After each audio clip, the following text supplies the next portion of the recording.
দিকে নজর রাখতে হয়, কেননা রাজ্যের কোথাও মেঘলা আকাশ, কোথাও বা শুষ্ক আবহাওয়া রয়েছে, কিন্তু ঠিক তার অন্যদিকে তাপমাত্রা কিন্তু বৃদ্ধি পাচ্ছে। যেটা আবহাওয়া দপ্তরের পক্ষ থেকে জানিয়ে দেওয়া হয়েছে যে আগামী 24 ঘন্টাতেও তাপমাত্রা ঊর্ধ্বমুখী থাকবে, সঙ্গে রয়েছে বৃষ্টির পূর্বাভাস। তবে কোন কোন জেলায় বৃষ্টির সতর্কবার্তা থাকছে বিস্তারিত জানবো। আমাদের সঙ্গে যুক্ত হয়েছে প্রতিনিধি অঙ্কিতা বর্ধন। অঙ্কিতা, কি জানতে পারছো এবং আবহাওয়া দপ্তরের পক্ষ থেকে কি বলা হচ্ছে, কখন বৃষ্টির সম্ভাবনা রয়েছে? দেখো, এই মুহূর্তে আইএমডির যে পূর্বাভাস, সেই পূর্বাভাস অনুযায়ী বঙ্গোপসাগরে এখন কিন্তু তৈরি হয়েছে এন্টি সাইক্লোনিক সার্কুলেশন।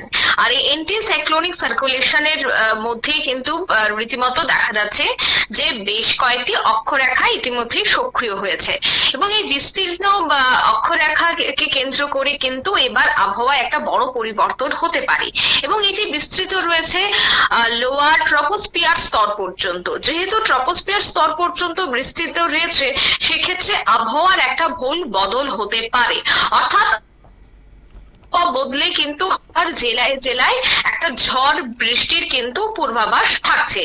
বিশেষ করে এই দুর্যোগপূর্ণ আবহাওয়ার পূর্বাভাস কিন্তু এই মুহূর্তে দিচ্ছে আইএমডি, কারণ দেশের প্রায় সবকটি রাজ্যেই কিন্তু এই মুহূর্তে একটা দুর্যোগের সম্ভাবনা রয়েছে। এবং তার জেরে রাজ্যের কথা যদি বলতে হয়, রাজ্যেও কিন্তু সর্বোচ্চ এবং সর্বত্রই কিন্তু বাড়ছে তাপমাত্রার পারদ। সেক্ষেত্রে জেলায় জেলায় যেহেতু তাপমাত্রার পারদ বাড়ছে, কখনো দেখা যাচ্ছে 32 ডিগ্রি সেলসিয়াসের উপর, কখনো দেখা যাচ্ছে 33 ডিগ্রি সেলসিয়াসের উপর। এছাড়া যে তাপপ্রবাহ, সেই তাপপ্রবাহের জন্য কিন্তু রাজ্য নয় সেই জায়গায় কিন্তু অন্যান্য রাজ্যে কিন্তু তাপপ্রবাহের এই মুহূর্তে সতর্ক বার্তা জারি করা হয়েছে। তার মধ্যে রয়েছে পশ্চিমবঙ্গ, রয়েছে উড়িষ্যা, রয়েছে রাজস্থানের মতো বেশ কয়েকটি জায়গা। এছাড়া এই তাপপ্রবাহের সম্পর্কে যদি রাজ্যের কথা বলতে হয়, রাজ্যে কিন্তু এখনই তাপপ্রবাহ ইনিংস শুরু হচ্ছে না। আগামী কয়েক দিন পরে এই তাপপ্রবাহের ইনিংস শুরুর একটা সম্ভাবনা রয়েছে। তবে হ্যাঁ, এর মাঝেই কিন্তু একটা কাল বৈশাখী ঝড় এবং বৃষ্টির হলুদ সতর্ক বার্তা জারি করা হয়েছে রাজ্য জুড়ে। এবং এই সক্রিয় ওয়েদার চ্যালেঞ্জের মুখে কিন্তু পড়তে হবে প্রত্যেককেই, কারণ একদিকে দেখা যাচ্ছে যে বেলা বাড়তে একটা গরম, অন্যদিকে তাপমাত্রা বাড়ছে। ঠিক তেমনি এবার হলুদ সতর্ক বার্তাও জারি করা হয়েছে ধলাই জেলা এবং ঊনকোটি জেলায় কিন্তু এই মুহূর্তে হলুদ সতর্ক বার্তা জারি করা হয়েছে, কারণ এই ধলাই এবং ঊনকোটি জেলায় বজ্র বিদ্যুতের একটা সম্ভাবনা রয়েছে।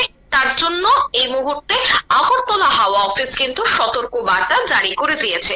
অন্যদিকে প্রতি ঘন্টার গতিতে কিন্তু বইবে হু হু করে হাওয়া, এবং হাওয়ার গতিবেগও কিন্তু থাকবে 30 থেকে 40 কিলোমিটার। 30 থেকে 40 কিলোমিটার বেগে এই হাওয়ার গতিবেগ থাকবে ঘন্টায়। এছাড়া বেশ কিছু জেলায় হালকা বৃষ্টিপাতও হতে পারে, কিন্তু এখনই শিলা বৃষ্টির কোনো ধরনের কিন্তু সম্ভাবনা নেই, কারণ আমরা জানি যে এই চৈত্র মাসে কিন্তু একবার কি দুবার শিলা বৃষ্টি হয়ে থাকে। সেক্ষেত্রে এখন বা এই মুহূর্তে কিন্তু শিলাবৃষ্টির কোনো ধরনের সম্ভাবনা নেই। তবে জেলায় জেলায় যে ধীরে ধীরে কালবৈশাখীর দাপট দেখাতে শুরু করবে, তা কিন্তু এখনই বলা সম্ভব হচ্ছে। অন্যদিকে দেখো, দেশের অন্যান্য যে পার্বত্য রাজ্যগুলি রয়েছে, বিশেষ করে উত্তর পূর্ব নর্থ ইস্টের যে সমস্ত রাজ্যগুলি রয়েছে, সেখানের পার্বত্য এলাকাতেও কিন্তু এই মুহূর্তে দুর্যোগপূর্ণ আবহাওয়া থাকছে। দুর্যোগপূর্ণ আবহাওয়ার পূর্বাভাস দিচ্ছে হাওয়া অফিস। বজ্রবিদ্যুৎ সহ বৃষ্টি এবং ঝোড়ো হাওয়া বইবে। এর পাশাপাশি পাহাড়ি এলাকাগুলির তাপমাত্রাও প্রতিদিন বাড়তে থাকবে। তবে হাওয়া অফিসের যে রিপোর্ট, সেই রিপোর্টে জানা গেছে যে উত্তর পূর্বের আসামে সক্রিয় হয়েছে একটি ঘূর্ণাবর্ত। তবে এর প্রভাব পড়বে উত্তরবঙ্গের জেলাগুলিতে। তবে রাজ্যে তার কোনো প্রভাব পড়বে না, কারণ অনেকের মধ্যে প্রশ্ন থাকতে পারে যে উত্তর পূর্বের আসামে যদি ঘূর্ণাবর্ত সক্রিয় হয়, সেক্ষেত্রে রাতে তার কোনো প্রভাব পড়বে কিনা। না, তেমনটা কোনো প্রভাব পড়ার সম্ভাবনা নেই, কিন্তু হ্যাঁ, একটা দমকা হাওয়ার একটা সম্ভাবনা কিন্তু থাকছে, যা 30 থেকে 40 কিলোমিটার বেগে। তবে এর সরাসরি প্রভাবটা পড়ছে উত্তরবঙ্গের, অর্থাৎ পশ্চিমবঙ্গের উত্তরবঙ্গের জেলাগুলির দিকে। তাই বৃহস্পতিবার এবং শুক্রবার দুর্যোগপূর্ণ আবহাওয়ার পূর্বাভাস কিন্তু থাকছে উত্তরবঙ্গের দিকে। এছাড়া দিনভর গরমে অস্বস্তি এবং বিকেলের পর কালবৈশাখী বৃষ্টির একটা সম্ভাবনা থাকছে দেশের প্রায় সবকটি রাজ্যে। অন্যদিকে দেখা যাচ্ছে, দেখো এই যে চৈত্র মাস, এই চৈত্র মাস মানেই কিন্তু দেখা যায় যে একদিকে হালকা বৃষ্টি, অন্যদিকে এই যে দমকা হওয়ার সম্ভাবনা, এই সম্ভাবনাটা আর কতদিন থাকছে বা কবে থেকে এই বৃষ্টি, কবে থেকে পুরোপুরি ভাবে এই ঝড়, সে কথাটা যদি বলতে হয় তবে প্রত্যেকটা রাজ্যে কিন্তু আলাদা আলাদা ভাবে অবস্থান করছে। উত্তরবঙ্গে এই মুহূর্তে শুরু হয়ে গেছে কালবৈশাখীর ঝড়, পশ্চিম অসমে শুরু হবে আজ থেকে প্রায় 2 দিন পর। কিন্তু রাজ্যের কথা যদি বলতে হয়, রাজ্যে কিন্তু এখনই কালবৈশাখীর তেমন প্রভাব পড়ছে না, ইনিংস এখনই শুরু হচ্ছে না। তবে হ্যাঁ, হালকা হাওয়া তো অবশ্যই থাকছে, কিন্তু সেক্ষেত্রে একেবারে যে ভারী বৃষ্টি বা একেবারে যে আমরা বলি বা তুফান, সেই বিষয়টা কিন্তু এখনই হচ্ছে না। তার জন্য কিন্তু আরো 1 সপ্তাহ সময় রয়েছে। 1 সপ্তাহ পর হয়তোবা ঝড় বৃষ্টির যে তাণ্ডব, সেই তাণ্ডব কিন্তু রাজ্যেও পরিলক্ষিত হবে। এছাড়া সর্বোচ্চ এবং সর্বনিম্ন তাপমাত্রার কথা যদি রাজ্যের জন্য বলতে হয়, রাজ্যে সর্বোচ্চ তাপমাত্রা থাকছে 29 থেকে 32 ডিগ্রি সেলসিয়াস, সর্বনিম্ন তাপমাত্রা থাকছে 21 থেকে 24 ডিগ্রি সেলসিয়াস। এবং যে কথাটা প্রথমেই বলছিলাম যে মাঝারি থেকে ভারী বৃষ্টি বা বজ্রবিদ্যুতের সম্ভাবনা রয়েছে, স্থানীয় মেঘ তৈরি হওয়ারও একটা সম্ভাবনা রয়েছে আইসোলেটেড যে সমস্ত জায়গাগুলি রয়েছে সেখানে। এছাড়া জেলায় জেলায় আংশিক বা সম্পূর্ণ মেঘাচ্ছন্ন আকাশ থাকতে পারে, কারণ আমরা সকাল থেকে দেখছি কখনো তপ্ত রোদ, আবার কখনো মেঘাচ্ছন্ন আকাশ অর্থাৎ আংশিক মেঘলা আকাশ। সেক্ষেত্রে রোদ মেঘের যে লুকোচুরি খেলা, তা কিন্তু আগামী কয়েকদিন থাকবে, তাতে কোনো ধরনের পরিবর্তন হচ্ছে না। কিন্তু হ্যাঁ, আজ থেকে একটা আবহাওয়ার পরিবর্তন হচ্ছে দেশের বিভিন্ন জায়গায়, সেক্ষেত্রে রাজ্যের জন্য কিন্তু তেমন একটা পরিবর্তন এখনই হচ্ছে না। তবে আর্দ্রতার কথা বলতেই হয়, কারণ আর্দ্রতা সামান্য বৃদ্ধি পেলে সে জায়গাতেও একটা অস্বস্তিকর পরিস্থিতি তৈরি হতে পারে। তাই আর্দ্রতা সামান্য বৃদ্ধির ফলে অস্বস্তিপূর্ণ গরম অর্থাৎ ডিসকমফর্ট অনুভূতি হবে। এছাড়া আর্দ্রতা প্রায় 70 থেকে 89 যেতে পারে। তবে সেক্ষেত্রে আগামী 15 থেকে 16 দিনের মধ্যে এই আর্দ্রতার পরিমাণ কিন্তু প্রায় 90 থেকে 95, কখনো 99% কিন্তু আর্দ্রতা গিয়ে পৌঁছাতে পারে।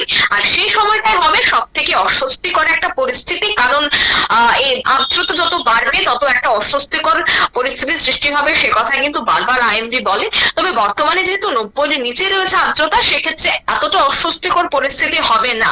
কিন্তু 1 থেকে 2 সপ্তাহ পর কিন্তু তাপপ্রবাহ, তার সাথে অস্বস্তিকর পরিস্থিতি, গলদঘর্ম পরিস্থিতি সবটাকেই কিন্তু এবার নিয়ে চলতে হবে রাজ্যবাসীকে, কারণ রাজ্যবাসীও এবার এই গরমটাকে গ্রহণ করতে হবে। কারণ আমরা গত বছর দেখেছিলাম যে 40 ছুঁই ছিল তাপমাত্রা, বা প্রায় 40 ডিগ্রিও তাপমাত্রা দেখা গেছে।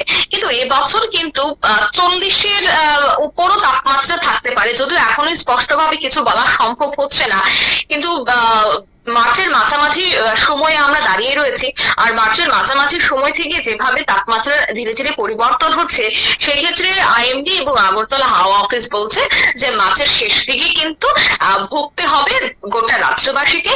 কারণ একটা তাপপ্রবাহ এবং লানিনা সব থেকে গুরুত্বপূর্ণ একটা বিষয়, লানিনা কিন্তু ধীরে ধীরে দুর্বল হচ্ছে, আর লানিনা দুর্বল হওয়া মানেই সেখান থেকে শীত বিদায় এবং গরম অনুভূতি হওয়া শুরু করবে।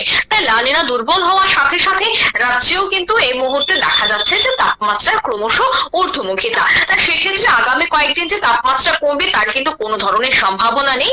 তাপমাত্রা একই থাকতে পারে বা তার থেকে 1 থেকে 2 ডিগ্রি বাড়তে পারে, কিন্তু সেক্ষেত্রে তাপমাত্রা কমার এই মুহূর্তে কোনো সম্ভাবনা নেই। কারণ এই মুহূর্তেও একটা হালকা বাতাস বইছে, কিন্তু এই হালকা বাতাস সামান্য কিছুটা সময়ের জন্য, এবং আংশিক মেঘলা আকাশ রয়েছে, সেটাও কিন্তু কোনো না কোনো জায়গায় বৃষ্টির সম্ভাবনা বা কোনো না কোনো জায়গায় বৃষ্টি হচ্ছে। তার জন্য রাজধানী আগরতলায় মেঘলা আকাশ রয়েছে, কারণ আজ হলুদ সতর্কবার্তা জারি করা হয়েছে ঊনকোটি এবং ধলাই জেলায়। তাই সেক্ষেত্রে এই সমস্ত জায়গায় যেহেতু বৃষ্টি হচ্ছে, তাই রাজ্যে আংশিক মেঘলা আকাশ থাকছে।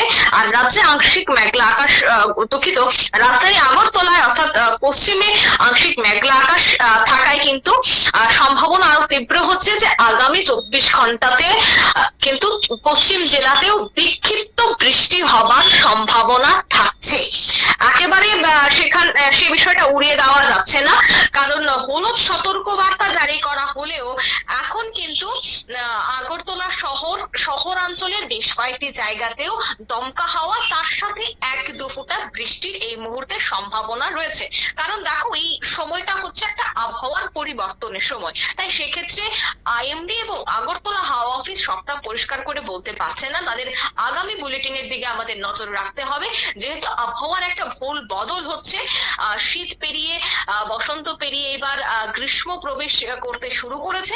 সেক্ষেত্রে আবহাওয়ার এই ভুল বদলে কখনো বৃষ্টি, কখনো দমকা হাওয়া, কখনো মেঘলা আকাশ, এইভাবেই কিন্তু আবহাওয়ার খামখেয়ালিপনার মধ্য দিয়ে আগামী কয়েকদিন যাবে বলে কিন্তু জানাচ্ছে আইএমডি। শতাব্দী, ধন্যবাদ। আপনারা শুনলেন, এবং সেই সঙ্গে কিন্তু রাজ্যের কোথাও কোথাও রোদের উকি এবং কোথাও বা মেঘলা আকাশ, তবে সব মিলে কিন্তু হাওয়া অফিসের পক্ষ থেকে জানিয়ে দেওয়া হয়েছে আগামী 24 ঘন্টাতে আর্দ্রতা বাড়বে, সেই সঙ্গে অস্বস্তিকর পরিস্থিতি সৃষ্টি হবে। তবে তারই সঙ্গে বৃষ্টির পূর্বাভাস রয়েছে ধলাই এবং ঊনকোটি জেলাতে। নিয়ে নিচ্ছে ছোট্ট একটি বিজ্ঞাপন বিরতির সঙ্গে থাকুন।